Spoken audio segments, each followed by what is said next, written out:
little while ago, I did a script where I talked about disability and how, in my humble opinion, there are parts of the disabled communities where people are particularly ableist towards their own communities. And I scripted it out and I used myself and autism as an example because I'm autistic. And I used my partner as an example because he's profoundly deaf. And I was going to tell the story that he told me about, like, you know, his experiences with being cochlear implanted and how people feel about that, things like that. Eventually, I just decided I wasn't going to do it because it kind of felt like I was, like, talking over him in a way. And I didn't think he would want to join me on the channel to talk about it, so I just fucked it off, kind of. But recently, with the Autistic Barbie coming out, I've seen a lot more that has kind of proved my point, and it's getting me really riled up whenever I think about it. The example that I wanted to use in my scripted video, unfortunately I can't find the video or the comments because this was fucking ages ago. It was, this girl had posted a video where she talked about how, because of her autism and another condition she had that affected her physically, she has a really hard time with work. She has a hard time finding jobs, and she has to be very, very picky with what jobs she goes for, because she can't just work a job and deal with it. You know, like a lot of people, they can just go, a job's a job, I'm just gonna do it. She can't. She has to really take into consideration her needs and how this job will affect her, right? And, you know, me personally, I'm exactly the same. I've had plenty of jobs and I've not been able to hold them down. Not for very long, at least.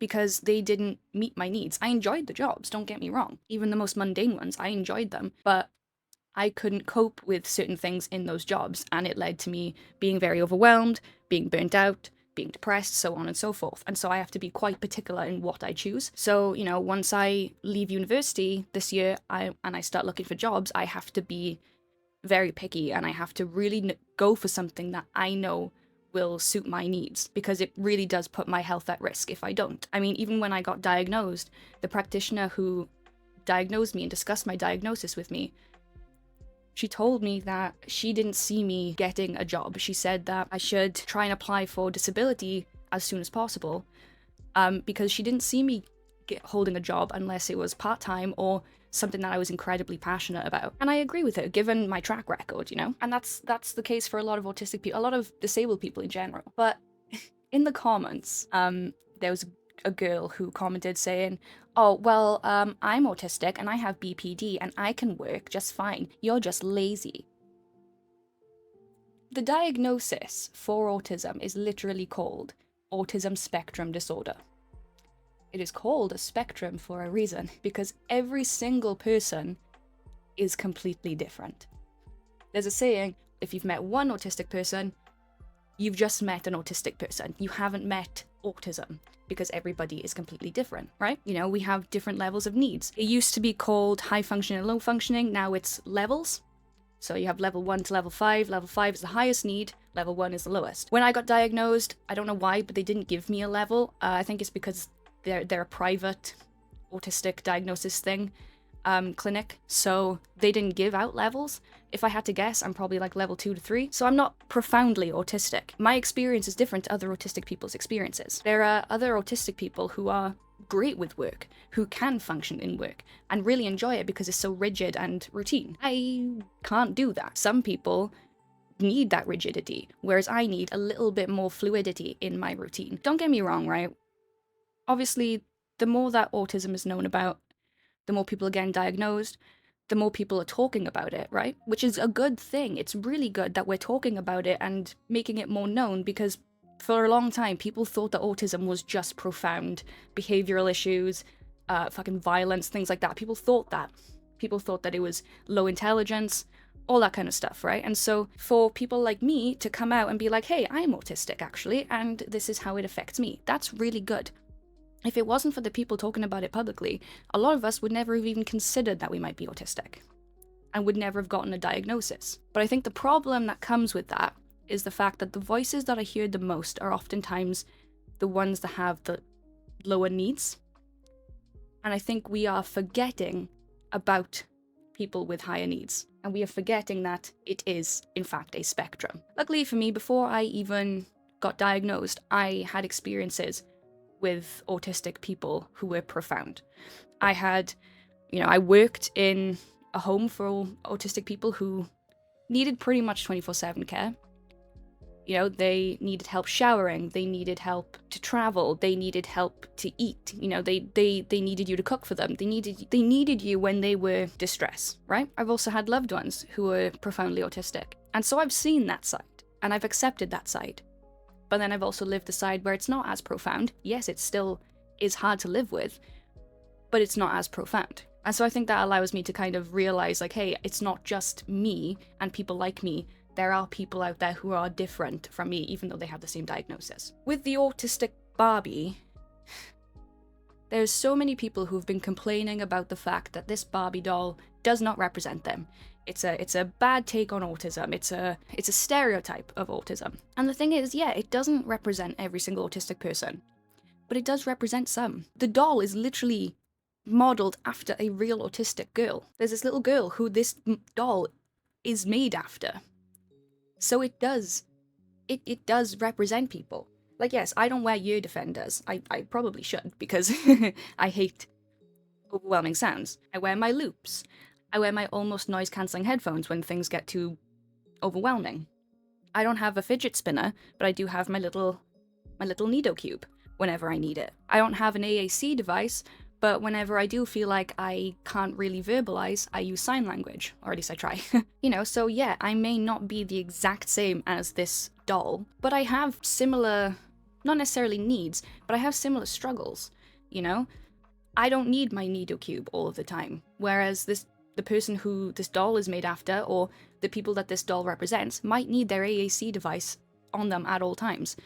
I don't need my ear defenders or my loops or my headphones all the time, but they might. I don't understand why we're so, like, hell-bent on being like, that's terrible representation, blah, blah, blah, when it's, okay, just because it doesn't represent you exactly doesn't mean it doesn't represent somebody. I think we are getting way too fucking entitled, and I'm never gonna say that a disabled person doesn't deserve to have what they need, right? Never gonna say that. The only time I will ever bitch at somebody about disability is when they use their disability that they're not even fucking diagnosed with as an excuse to behave poorly towards people. That's when I will bitch at someone, because it's not an excuse.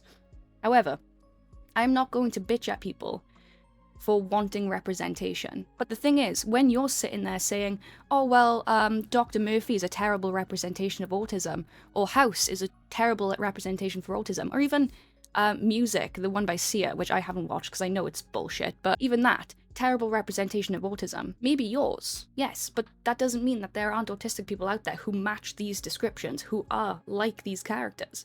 You can't say that it's wrong when there is no wrong in the situation. And I think that's something that it's really important to remember. And, you get the people who, whenever the Autistic Barbie is brought up, you get people who will be like, oh, well, I think the world is just getting too woke, it's just getting too woke, it doesn't represent me, or it's, why do we need an Autistic Barbie, blah, blah, blah. I think we are all forgetting that these dolls are for children. And I'm someone who collects dolls, right? I collect dolls. I collect Monster High dolls. But ultimately, they are for children to play with, right? They are going to really love this doll if it represents them. When I was a kid, it was very important to me that I had something that represented me or that I felt even looked like me. For example, with Bratz, before Monster High came out, I was a Bratz girl. The doll that I loved the most was Jade, because I didn't know she was Asian at the time.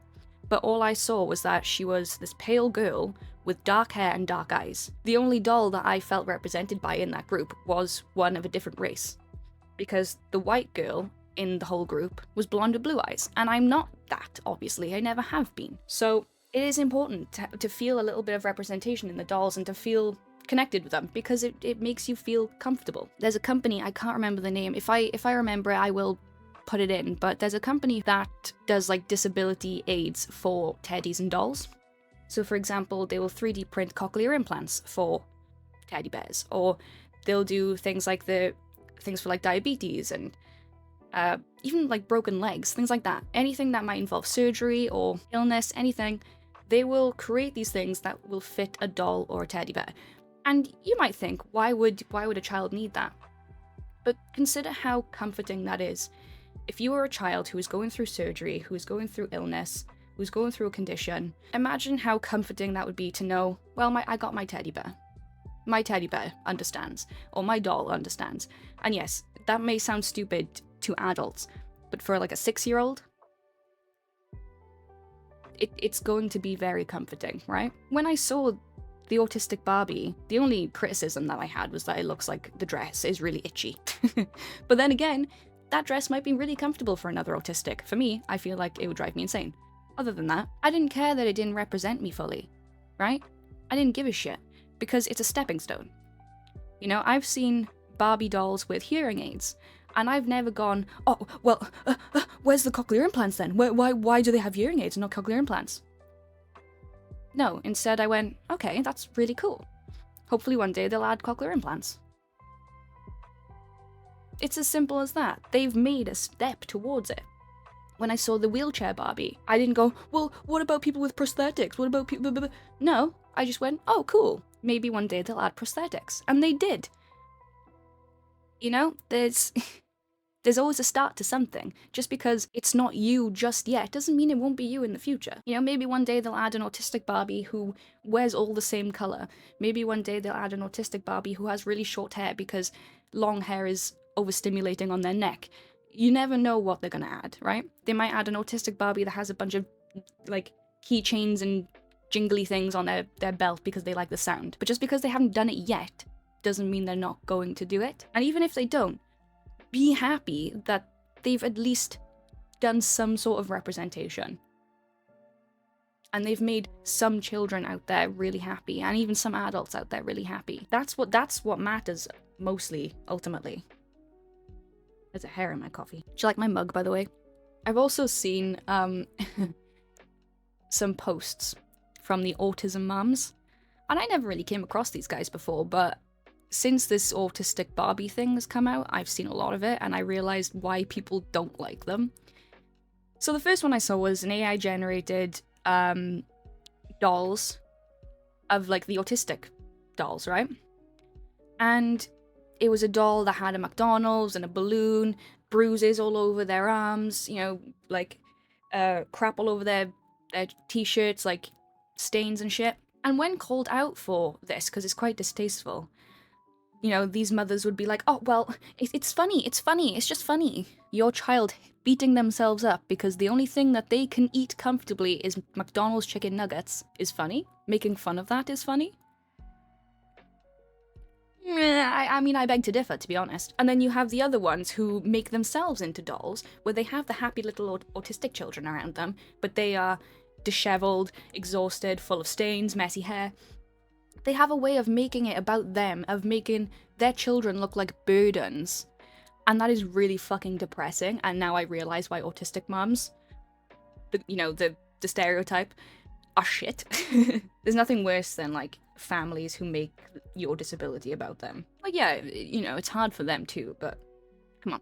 I just think that we need to understand that just because we are disabled doesn't mean we get to dictate how other disabled people live. At the end of the day, it's all a spectrum. Even though autism is, like, the only one that has spectrum in the diagnosis, all disabilities are a spectrum, right? Using deafness, for example. You know, you have profoundly deaf, which is completely not hearing whatsoever, no sound, right? But then you have 5% hearing, and which is still considered deaf. You have 10% hearing, 15% hearing, all considered deaf. You have deaf in 1 year, which is still considered deaf. Hard of hearing, you know? It's a spectrum. It's the same with, like, my partner, for example. He's cochlear implanted. He's still profoundly deaf. It just so happens that he has these aids that allow him the same opportunities, or roughly the same opportunities, that a hearing person might have. But he takes them off, and he's still profoundly deaf. He still has had the experiences of a profoundly deaf person.